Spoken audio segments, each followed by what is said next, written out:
Hello friends, welcome to gravel tutorial. आज मैं आपको BEd first year paper 4 pedagogy of commerce का next part कराऊंगी। आज का हमारा क्वेश्चन है, what do you mean by commerce education? आप कॉमर्स एजुकेशन से क्या समझते हैं?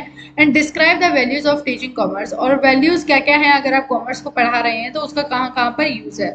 तो लास्ट वीडियो के अंदर हमने जो है कॉमर्स एजुकेशन के मीनिंग के बारे में देखा था और साथ के साथ हमने डेफिनेशन को स्टडी किया था। उसके बाद जो है हमारी सिग्निफिकेंस ऑफ वैल्यूज या फिर हमारी जो वैल्यूज है ऑफ कॉमर्स एजुकेशन, उसको हमने 3 पार्ट्स के अंदर डिवाइड किया हुआ था, थ्योरेटिकल, प्रैक्टिकल एंड ग्रुप। कल जो लास्ट की वीडियोस थी हमारी, वो उसमें हमने कौन सा पार्ट कंप्लीट किया था? हमने थ्योरेटिकल सिग्निफिकेंस को कंप्लीट किया था। अगर आपने नहीं देखे वो वीडियो तो उसे जरूर देखें। आज के पार्ट के अंदर हम प्रैक्टिकल सिग्निफिकेंस से रिलेटेड जो है बात करेंगे कि प्रैक्टिकल सिग्निफिकेंस क्या है। अगर आप कॉमर्स पढ़ा रहे हैं बच्चों को तो उसका कहाँ यूज है, किस तरीके से बच्चा यूज कर सकता है। Value for producer and manufacturer, यानी कि जो प्रोड्यूसर है, जो कि सामान बना रहा है, मैन्युफैक्चरर है, उसके लिए क्या वैल्यूज रहेंगे अगर वो कॉमर्स के बारे में जान रहा है, उसको पढ़ाया जा रहा है। Next one is values for businessman. Businessman के लिए कॉमर्स की क्या वैल्यू है। वैल्यू फॉर लेबर्स, लेबर अगर कोई एम्प्लॉय काम कर रहा है कंपनी में तो उसके लिए क्या वैल्यू है कॉमर्स की। Value for of politician and administrators, यानी कि जो भी पॉलिटिशियंस वगैरह हैं या एडमिनिस्ट्रेटर वगैरह हैं, उनके लिए क्या वैल्यू है कॉमर्स के बारे में जानना। Value for nation and society, commerce की क्या वैल्यू रहेगी नेशन के लिए, अपनी कंट्री के लिए या फिर हमारी सोसाइटी के लिए। नेक्स्ट आता है वैल्यू फॉर हाउस कीपर, जो घर में काम कर रहे हैं इस टाइम पर, तो उनके लिए क्या वैल्यू रहेंगी। And value for employment seekers, यानी कि जो एम्प्लॉयमेंट ढूंढ रहे हैं उनके लिए कॉमर्स की क्या वैल्यू है। एंड वैल्यू फॉर एकेडमिशियन, यानी कि जो पढ़ाई वगैरह का काम करा रहे हैं उनके लिए क्या वैल्यू है कॉमर्स की। उन सब के बारे में आज हम डिस्कस करेंगे। सबसे पहले आता है value for producer and manufacturer. मैंने जो वैल्यू है कॉमर्स एजुकेशन की, आप कॉमर्स पढ़ा रहे हैं तो उसकी क्या वैल्यू रहेगी। जो भी प्रोड्यूसर हैं हमारे, जो प्रोड्यूस कर रहे हैं, या फिर जो मैन्युफैक्चरर वगैरह हैं जो बना रहे हैं सामान को, उनके लिए क्या वैल्यू है। कॉमर्स एजुकेशन हेल्प करती है load to the producer and the manufacturer, बहुत ज्यादा मदद की जाती है कॉमर्स के द्वारा इनकी। It imparts the knowledge of auxiliaries to their business और ट्रेड, यानी कि किस तरीके से हम जो है कॉमर्स में ट्रेडिंग वगैरह कर सकते हैं, हम कौन कौन सी एक्टिविटीज करेंगे जिससे हम जो है आसानी से प्रॉफिट ज़्यादा अर्न कर सकते हैं, हमें लॉस कम हो। साथ के साथ कौन कौन सी हमारी जो एक्टिविटीज हमें चाहिए या फिर किस किस का हमें सपोर्ट चाहिए, जैसे कि बैंकिंग सेक्टर होता है, सर्विस सेक्टर है, अगर आप जैसे कि आफ्टर सेल सर्विस दी जाती है, या फिर हमारा कोई भी ट्रांसपोर्टेशन सेक्टर हम कह सकते हैं कि सामान को एक जगह से दूसरे जगह पहुंचाने में। तो इन सब के लिए जो है हमारा कॉमर्स जो है बहुत ज़्यादा हेल्प करता है प्रोड्यूसर और मैन्युफैक्चरर्स को। नेक्स्ट आता है वैल्यू फॉर बिजनेसमैन। बिजनेसमैन के लिए क्या वैल्यू है। It enables the businessman to be efficient in deciding about what form of business to be adopted, यानी कि किस तरीके का आपको बिजनेस अडोप्ट करना चाहिए। ये हेल्प करता है बिजनेसमैन को डिसाइड करने में। अगर आप कोई नया बिजनेस डिसाइड कर रहे हैं, आप खोलना चाह रहे हैं, स्टार्ट करना चाह रहे हैं, तो उससे पहले जो है आपको ये ध्यान रखना होगा कि किस तरीके से आप उसके अंदर काम करें, आपके पास कितने रिसोर्सेज अवेलेबल हैं। अगर आपके पास रिसोर्सेज अवेलेबल नहीं है तो आप उनको किस तरीके से, क्या पॉसिबल वे है जिसके थ्रू हम अपने रिसोर्सेज को फाइंड आउट कर सकते हैं और बेस्ट यूटिलाइज कर सकते हैं। साथ के साथ हम किस फील्ड के अंदर जाएं जहां पर हमारी जो ग्रोथ रेट है वो सबसे ज़्यादा हो। Next one is value for labourers, यानी कि कॉमर्स एंड एजुकेशन जो है हेल्प करती है लेबरर्स को to be capable and efficient to work properly.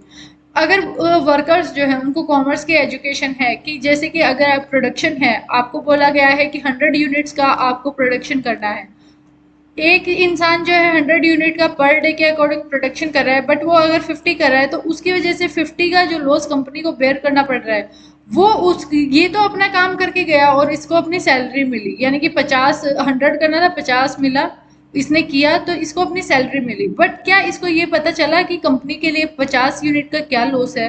तो इसी तरीके से अगर आप कॉमर्स की स्टडी लेबर्स वगैरह को कराएंगे तो उनको ये समझ आएगा कि अगर एक इंसान काम 100 करने को बोला है और अगर वो 50 कर रहे हैं तो उसका क्या लॉस कंपनी बेयर कर रही है। साथ के साथ उसको ये भी जानने को मिलेगा कि किस तरीके से जो है हम अपनी प्रोडक्टिविटी को ज़्यादा से ज़्यादा इंक्रीज कर सकते हैं और हमारी जो अपॉर्चुनिटीज़ हैं जॉब के रिगार्डिंग हम किस तरीके से इजीली अचीव कर सकते हैं या नई नई जो अपॉर्चुनिटीज़ हैं वो उनको ले सकते हैं।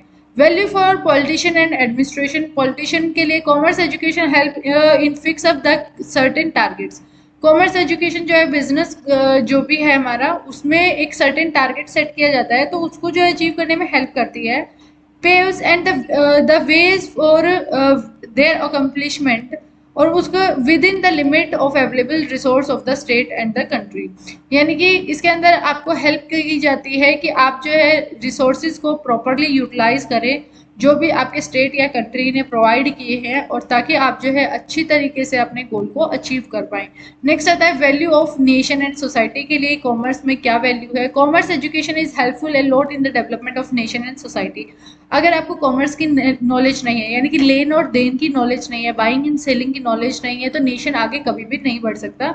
तो कॉमर्स जो है हेल्प करती है नेशन को बिल्ड करने में और आगे बढ़ाने में, और सोसाइटी को बिल्ड करने में और आगे बढ़ाने में, because it provide better planning scheme. और उसका कारण यही होता है कि प्लानिंग स्कीम आप अच्छे से कर पाएंगे। अभी आपके पास मान लेते हैं कि 500 ही रुपए हैं, तो आप जो है उसके अंदर आप 3 चीजें खरीदना चाहते हैं, या तो आप एक ही चीज 500 की खरीदे, आपकी 2 जो वांट्स है वो सेटिस्फाई होंगे ही नहीं। या फिर आप ये कर सकते हैं कि तीनों चीजें परचेज करें लेकिन थोड़े कम रेट की परचेज करें, तो उसमें आपका क्या होगा कि आप आसानी से तीनों चीज़ों को परचेज भी कर पाएंगे और आपकी वांट भी जो है सेटिस्फाई हो पाएगी। Values of housekeeper. Commerce play a creative role for housekeepers. Human being need a lot of commodity to consume. घर के अंदर बहुत सारी चीज़ें ऐसी होती हैं जो कि हमें यूज़ में आती हैं। ऑलमोस्ट हर चीज़ घर के अंदर जो भी प्रेजेंट होती है उसको हम यूज़ ही करते हैं, इस्तेमाल ही करते हैं। तो कॉमर्स की अगर आपको नॉलेज है तो आप प्रॉपर वे से जो है कमोडिटीज़ को कंज्यूम कर सकते हैं, उनका प्रॉपर यूटिलाइज कर सकते हैं। Next one, values for employment seekers. इसके अंदर मेन एजुकेशन जो कॉमर्स एजुकेशन है उसका रोल यही है कि ये बच्चों को self reliant and self dependent बनाता है। It proves of great importance of employment seekers. ये प्रूव करता है कि बहुत ज़्यादा इंपॉर्टेंस है एम्प्लॉयमेंट सीकर्स की। तो इसलिए जो है कॉमर्स हेल्प करता है हमें नॉलेज देने में, और किस तरीके से स्टूडेंट जो है राइट काइंड की जॉब वो हासिल कर सकते हैं। Next one is value for academics, यानी कि pure commerce provide sufficient material to those who want to study the theory of commerce for the sake of knowledge. ये जो है अगर कोई इंसान पढ़ना चाहता है कॉमर्स के बारे में तो प्रॉपरली थ्योरीज दी गई हैं कॉमर्स की, जो कि उनको बहुत हेल्प करती हैं नॉलेज को गेन करने में। नेक्स्ट वन इज हमारा ग्रुप सिग्निफिकेंस क्या है। ग्रुप सिग्निफिकेंस के अंदर आता है commerce is a very important A valuable discipline है ईच कंट्री के अंदर। जो भी डेवलपमेंट होती है या कुछ भी काम किया जा रहा है तो हर कंट्री के अंदर ये बहुत ज़्यादा इंपॉर्टेंट रोल प्ले करता है commerce. It can help in solving several economic problems. बहुत सारी इकोनॉमिक प्रॉब्लम्स हैं कंट्रीज के अंदर, उनको जो है हेल्प करता है सॉल्व करने में। यानी कि सबसे बड़ी जो प्रॉब्लम है इंडिया के अंदर वो हंगर है, साथ के साथ पॉवर्टी है, उसके साथ अनएम्प्लॉयमेंट रेट सबसे ज़्यादा हाई है। यहाँ पर जो है सबसे ज़्यादा एजुकेटेड पीपल ही अनएम्प्लॉयड हैं। यानी कि इन सारी चीज़ों को प्रॉब्लम को सॉल्व करने में कॉमर्स हेल्प करेगा कि किस तरीके से बच्चों को जो है एम्प्लॉयमेंट दिलाई जाए। अगर कोई स्टडी कर चुका है तो उसको किस तरीके से सारी फैसिलिटी दी जाए और साथ के साथ उसको जो है उसके अकॉर्डिंग का वर्क ही दिलाया जाए। तो ये जो है कॉमर्स सबसे मेन रोल प्ले करती है। नेक्स्ट वन आता है जैसे कि ओवर प्रोडक्शन। अगर बहुत ज़्यादा प्रोडक्शन किया जा रहा है कंट्री में, किसी भी कंट्री में प्रोडक्शन बहुत ज़्यादा हाई रेट पे होता है किसी भी पर्टिकुलर कमोडिटी का, तो उसको आप इजीली एक्सपोर्ट कर सकते हैं ना दूसरी कंट्री में। और जो आपकी कंट्री के अंदर इंपोर्ट मतलब कि आप उस प्रोडक्ट को करेंगे जो कि प्रोडक्शन जिसकी बहुत कम है या फिर लिमिटेड है। तो इस तरीके से कॉमर्स हेल्प करता है कि किस तरीके से अगर आपके पास ओवर प्रोडक्शन है तो आप उसका क्या यूज़ कर सकते हैं। इनइक्वालिटी ऑफ इनकम, ये एक अनदर रीज़न है पॉवर्टी का पूरे इंडिया में। यहाँ पर इनकम जो है डिवाइड ही नहीं है प्रॉपर वे से। मतलब कि जो इंसान अमीर है वो अमीर ही है और जो इंसान पुअर है वो और पुअर होता हुआ जा रहा है। तो यहाँ पर जो है मतलब कि इनइक्वालिटी है सबसे ज़्यादा रिच एंड पुअर पीपल के बीच में। फिक्सेशन ऑफ मिनिमम वेजेस, यहाँ पर सबसे कम वेजेस फिक्स की जाती है। आप जो है 12 से 13 घंटे काम करते हैं और आपको जो है सिर्फ 25,000 मुश्किल से सैलरी आप रिसीव कर पाते हैं पर मंथ के अकॉर्डिंग। यह वो भी बहुत ज़्यादा है। कई जगह पर आप वर्क जो है 14 to 15 आवर्स भी कर रहे हैं और आपकी सैलरी 15,000 भी नहीं होती। तो यानी कि ये क्या चीज़ है कि यहाँ पर जो है अपने जो स्किल्स हैं उनको वैल्यू नहीं दी जा रही, और जो ज़्यादा जो हमारी वेजेस होनी चाहिए हमारे स्किल्स के अकॉर्डिंग या हमारी जो भी हमारी वर्किंग कंडीशंस वगैरह उनके अकॉर्डिंग, तो वो प्रोवाइड नहीं की जा रही। नेक्स्ट आता है डिस्क्रिमिनेशन ऑफ रेंट। रेंट वगैरह में भी डिस्क्रिमिनेशन आपको देखने को मिलेगा कि कई जगह का रेंट बहुत ज़्यादा हाई होता है, कई जगह का बहुत ज़्यादा लो होता है। तो ये भी एक कारण है कि इसके अंदर भी इनइक्वालिटी आप क्रिएट कर रहे हैं इनकम की। एक जगह पर जहाँ पर पीपल जो है बहुत ज़्यादा रेंट ले रहे हैं, रेंटल इनकम है, और दूसरी जगह है ही नहीं वो इनकम, तो इसमें भी ये भी क्या है, इनइक्वालिटी को बढ़ावा दे रही है। तो कॉमर्स जो है इन सारी प्रॉब्लम्स को सॉल्यूशन प्रोवाइड करता है। हर प्रॉब्लम का सॉल्यूशन जो है कॉमर्स के अंदर प्रोवाइड किया गया है। ये हमारे कुछ सिग्निफिकेंस थे जो कि हमने कंप्लीट किए हैं। नेक्स्ट जो हमारे सिग्निफिकेंस है of commerce in school curriculum.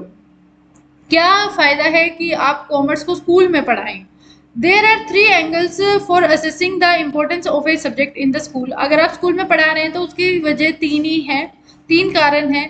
सबसे पहला है कि मेंटल डिसिप्लिन बच्चों को सिखाया जा सकता है कॉमर्स को पढ़ाकर। साथ के साथ उनको यूटिलिटी ऑफ द सब्जेक्ट की बता सकते हैं कि प्रैक्टिकल लाइफ में आप इस सब्जेक्ट को किस तरीके से यूज कर सकते हैं। यानी कि बाइंग और सेलिंग से रिलेटेड आपको अकाउंट्स बनाने सिखाए जाते हैं मेनली।